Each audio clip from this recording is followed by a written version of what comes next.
Hello সবাইকে, good morning. কেমন আছো সবাই? আশা করছি সবাই অনেক ভালো আছো, সুস্থ আছো, আর আমিও ভালো আছি। ঘড়ির কাঁটাতে এখনও 12টা বাজেনি, ওই 12টার মতো বেজেছে, ওই জন্য কিন্তু গুড মর্নিং বললাম। তো বন্ধুরা চলো, আজ আমার সমস্ত প্রিয় বন্ধুদেরকে নিয়ে কিন্তু আবার একটা নতুন ব্লগ শুরু করলাম। বন্ধুরা মাঝে মাঝে কিন্তু ব্লগ দিতে পারছি না, কয়েকটা দিন ধরে কিন্তু বাদ চলে যাচ্ছে। ব্লগ করে রাখছি, এডিটিংয়ের অভাবে কিন্তু দিতে পারছি না। কারণ ছেলে এখন সারা রাত জেগে থাকে।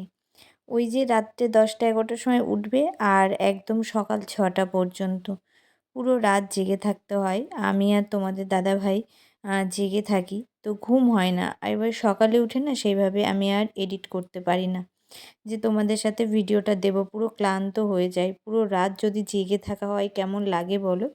তো যাই হোক, বাবু তো উঠে সারাদিন ঘুমায়।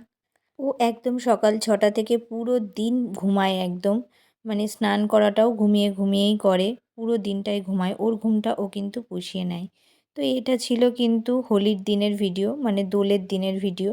তো এবছর তো আর আমরা দোল সেভাবে খেলবো না, তো সেই জন্য অতটা তড়িঘড়ি করে কোনো আয়োজন এবছর করিনি।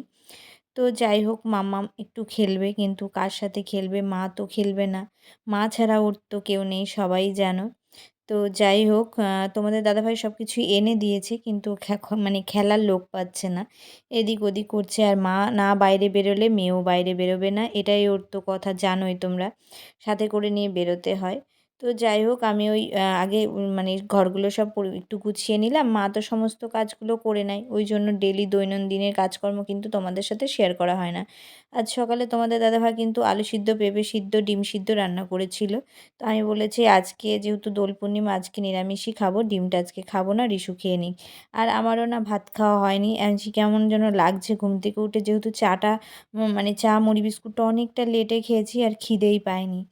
তো যাই হোক, পরে আবার কিন্তু মা স্নান টান করে এসে কিন্তু দেখো আবার একটু কফি করে নিয়ে এসেছে আমাদের জন্য, আমার জন্য আর কি। স্নান করে উঠলাম, আর ডাক্তার আমাকে 3 টাইম কফি খেতে বলেছে। বলেছে কফি খাবা, ব্ল্যাক কফি, তাহলে কিন্তু একদম কাটা জায়গা খুব তাড়াতাড়ি শুকিয়ে যাবে। তো আমি সেটাই করি। আর মাও দেখো ধীরে ধীরে টাইম তোমাদের দাদাভাই কফিটা কিন্তু আমাকে দেয়, ব্ল্যাক কফি, দুধ কফি না। আর দুধ চা খাওয়া তো পুরো বন্ধই হয়ে গেছে এখন। লাল চা বেশ কড়া করে আদা দিয়েই মানে নার্সিংহোমেও খেতে দিত, আর বাড়ি এসেও কিন্তু সেইভাবেই আমাকে দেয়। আর বেশি তো খাওয়া যাবে না, 2 বার 3 বার ভাত বা এরকম কিছু খাওয়া যাবে না। সকালে রুটি খেলে ভালো হয়, কিন্তু আমি রুটি সেভাবে খেতে পারি না, গ্যাস হয়ে যায়, ওই জন্য তোমাদের দাদাভাই ভাতটা করে দেয়। আর আজকে আর একদমই ভাত খাওয়া হয়নি, 12টা এখন বাজতেই গেল। তো মা আবার কফি করে নিয়ে এসছে, তো ভাবলাম কফি টফি করে মানে আমরা সবাই মিলে খাবো এখন। দেখো মাও পুজো টুজো দিয়ে নিজেও রেডি হয়নি, আগে একটু কফি করে নিয়ে চলে এসেছে, আর ওদিকে সবজি করবে বলে একটু ব্যস্ত রয়েছে। কিন্তু তার আগে কি করবে, আমার সোনা বাবাকে কিন্তু তেল মাখিয়ে স্নান করাবে। তো এই দেখো কফি টফি খেয়ে নিয়ে মা বাবুকে তেল মালিশ করে একেবারেই স্নান করিয়ে আমাকে দিয়ে দিয়েছে।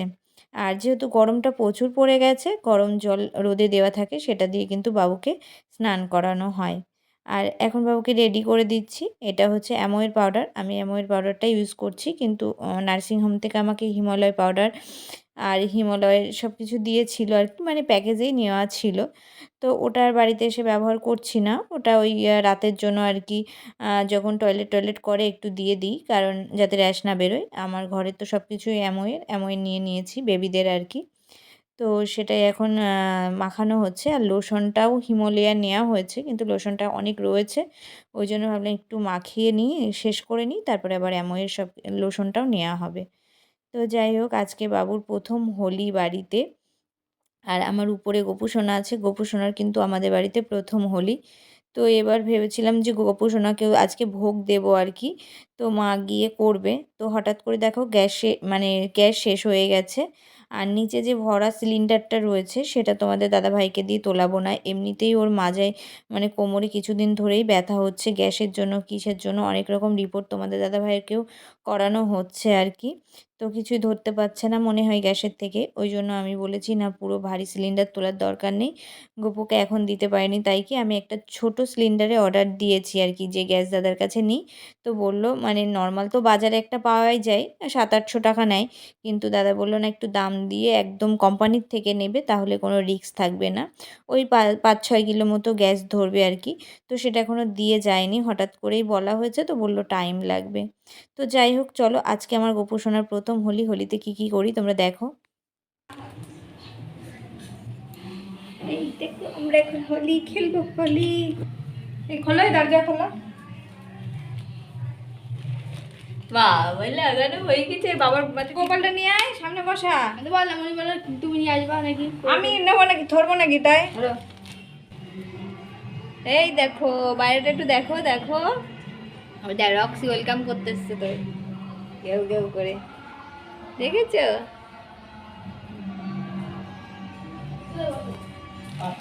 তো এবছরে রিশুর খেলার সাথী হচ্ছে আমার গোপাল সোনা।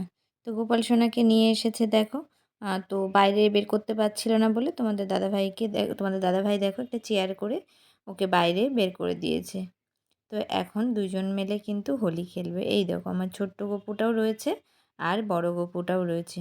চেয়ারে দিয়েছি আর নতুন ড্রেস পরে কিন্তু বসে গেছে হোলি খেলার জন্য দিদি ভাইয়ের সাথে। তো এই দেখো একদম ফাঁকা ফাঁকা লাগছে।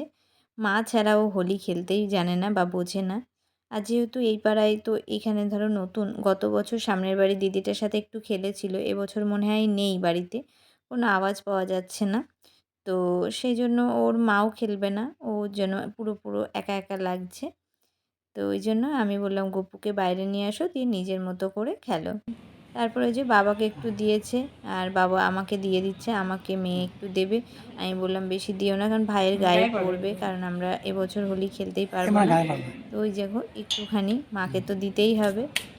তো যাই হোক এই ছিল আমাদের হোলি খেলা। ওদিকে মা রান্নায় ব্যস্ত, যেহেতু সকালে কেউ খায়নি তো, আর যেহেতু নিরামিষ সবজি করবে, আর আজকে করেছিল সয়াবিন আর হচ্ছে কিনা মনে হয় ডাল, খুব সম্ভবত, যদি 2-3 দিন আগেকার ব্লগ তো ভুলে গেছি। তো যাই হোক তারপরে দিদিনকে ডেকে একটু রং মাখিয়ে নিল। তো ওই দুপুরে খাওয়া দাওয়ার পরে তারপরে এই যে একটু ঘুমিয়ে পড়ি, বলি না ভালোই ঘুমটা আসে দুপুরে, ছেলেও ঘুমায়, আমি আর ওর বাবাও ঘুমিয়ে পড়ি। মা জেগে থাকে, রিশু মা তো এই ঘরেই থাকে, মানে পাশের ঘরে, ওরা জেগে থাকে দুপুরবেলা আর কি, রাত্রে ওরা ঘুমায়। তো রাত্রে আজকে আমাদের ছিল এই যে লুচি আর হচ্ছে আলুর দম। আর এই যে বাবা ওখানে রেস্ট করছে, আর এই বিছানার চাদরটা খুবই নোংরা নোংরা হয়েছে, তো ভাবছি ওদের সবাইকে এখন নিচে নামাবো আর বেডশিটটা তুলে দেবো। তোলা থাকলে কী বলো তো, সকালবেলা মা যখন ঘুম থেকে উঠে মানে সমস্ত কাজকর্ম করে একবারে ধোয়া হয়ে যায়। তো ওই জন্য এখনই তুলে ফ্রেশ করে নেবো। আর যেহেতু আমরা লেটে উঠি, বাবু ঘুমানোর পর আমি আরও 2-3 ঘন্টা একটু শুই। আর এদিকে দেখো ওখানে আলুর দম হয়ে গেছে, টেবিলে দেখালাম, আর এদিকে মেয়ে বসে আছে আর পড়ছে আর কি, ওর পড়া আরম্ভ হয়ে গেছে।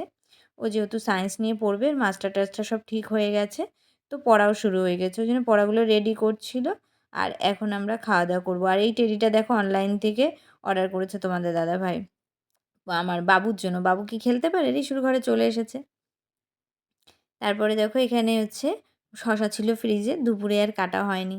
তো মা বললো যেহেতু শশাগুলো শুকিয়ে যাবে কিন্তু কেউ খাবে না।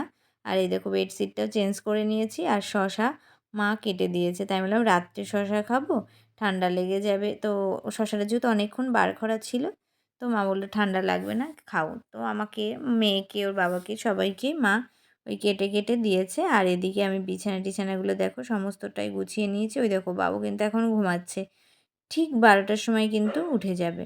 ঠিক 12টা, কোনো দিন 11:30, কোনো দিন 12:30 এরকম উঠে যাবে। তারপরে পুরো সকাল 6টা পর্যন্ত এক্কেবারে এক টানে ঘুমাবে, মানে জেগে থাকবে, কোনো মতেই ঘুমাবে না। তবে কি ভালো তো, মানে ভালো এটাই যে কান্নাকাটি করে না, মানে প্রচণ্ড কান্নাকাটি করে না। ওর কথা হচ্ছে কোলে বসে আমাকে একটু কথা বলতে হবে, কোলেই থাকবে। নিচে শুইয়ে দিলে কিন্তু হবে না, কোনো সময় বাবার কোলে থাকে, কোনো সময় আমার কোলে। তো অনেক বাচ্চা আছে না রাত্রেও খুব কাঁদে, খুব জ্বালাতন করে না, কান্নাকাটি ও কিন্তু একদমই করে না।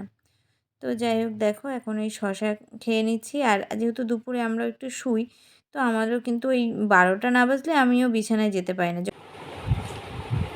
এই যে কটা বাজে, কটা, একটু ঘুমাচ্ছে।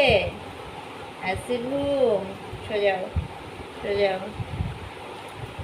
এই যে কটা বাজে, এখন বাজে হচ্ছে 1:30। 12:30টার সময় উঠে গেছে, অন্যদিন 12টায় ওঠে। আর এইভাবে এই দেখুন 1 ঘন্টা ধরে বসে আছি পুরো সকাল 6টা পর্যন্ত। দেখতে পাচ্ছি একটু চোখ বন্ধ করছে, যেই বালিশে দেবো আবার মানে বিছানার মধ্যে যেই দেবো আবার উঠে কোলের মধ্যে চলে উঠে। আর এইভাবে আমার 6টা পর্যন্ত একদম বসে বসে কাটে। যখন একদম জানলা খুলতে সকাল হবে তখনও ও ঘুমাবে। ও ঘুম আসছে, এখন কি একটু ঘুম আসছে? এই হচ্ছে প্রত্যেক দিনের ডিউটি হয়েছে। ও মাঝে মাঝে ঠুট ফুটায়, মাঝে মাঝে হাসে। টুকুস টুকুস টুকুস টুকুস। চলো এইভাবে ছোটো পর্যন্ত কাটাতে হবে। তো এই তো দেখো বন্ধুরা, এখন বাজে হচ্ছে সকাল 9:30। আর এখন আমার শরীরের অবস্থা দেখো, মুখের অবস্থা দেখো, মানে রাত জেগে পুরো শরীরে এনার্জি থাকে না। আর বাবু ওই দেখো ঘুমাচ্ছে, মানে তো প্যাম্পাসটা ভারী হয়ে গেছিলো বলে খুলে দিলাম, খুলে একটু মুখটা ফ্রেশ করে দিলাম। ও তো ঘুমিয়েই থাকবে, তো আমি একটু উঠে ফ্রেশ হব, ওই জন্য উঠে পড়লাম। আর ওই দেখো এইভাবেই কিন্তু সারাদিন ঘুমাতে থাকবে। আর যেহেতু সকালে একটু ঠান্ডা ঠান্ডা রয়েছে, ওই জন্য কিন্তু কাপড় দিয়ে জড়িয়ে নিয়েছি। আর এমনিতে রাত্রে প্রচণ্ড গরম লাগে, তখন পুরো খোলামেলা হয়ে কিন্তু শুয়ে থাকে। আর চলো তোমাদের সাথে কিছু শেয়ার করি। তো এই ভিডিওটা লম্বাই করা হয়ে গেছিলো, তো এখানে এই জন্যই শেয়ার করলাম। বাবুর সব কিছুই তোমাদের সাথে শেয়ার করা হচ্ছে। তো এখানে ওর বাবা একটা দোলনা নিয়ে এসেছিলো, দোলনাটা খুব পছন্দ হয়েছিল, খুব সুন্দর। কিন্তু এই দোলনায় আর বাবুর শোয়া হয়নি। তো চলো কেন হয়নি সেটা তোমাদের সাথে অবশ্যই শেয়ার করব, এখনই শেয়ার করব। কিন্তু এই দোলনাটা আমার খুব পছন্দ হয়েছিল, খুব সুন্দর হয়েছিল দোলনাটা। তো চলো কেন শোয়া হয়নি তো একটু দেখে নাও। এই দেখো একটু ঘুমিয়ে উঠে যে বসেছি, আর ওই দেখো দিব্যা এখন ঘুমাচ্ছে। এই দোলনাটা এনেছে, এই দোলনাটা হচ্ছে কিনা আগে নিয়ে এসেছিল একটা খুব সুন্দর কাপড়ের দোলনা। তো হচ্ছে কিনা তোমাদের সাথে দেখাবো, তারা আগে দেখে না। তারপরে ওই দোলনাটা মানে পাতলা, তো ছিঁড়ে যাবে সেই ভয়ে পাপা আবার এই ধরনের দোলনা নিয়ে এসছে। ওই দেখো তো শুয়ে পড়েছে, আর আমি এখন এই যে বিছানাগুলো গুছাবো, তারপরে খাবো। ঘুম চোখের থেকে যাচ্ছে না। চলো তো বন্ধুরা, চলো আজকে আর এই ভিডিওটা আর বাড়াবো না। সবাই ভালো থেকো, সুস্থ থেকো।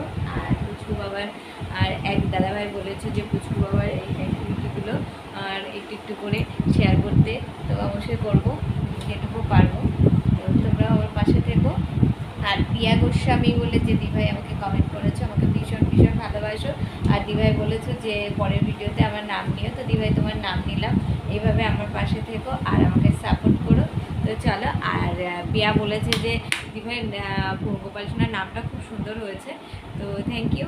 তো চলো আজকের মতো ভিডিওটা এখানেই শেষ করছি। সবাই ভালো থেকো, সুস্থ থেকো। তো টাটা। আর আমি খেয়ে দিয়ে আবার একটু বিস্তারিত গুছিয়ে আবার ঘুরে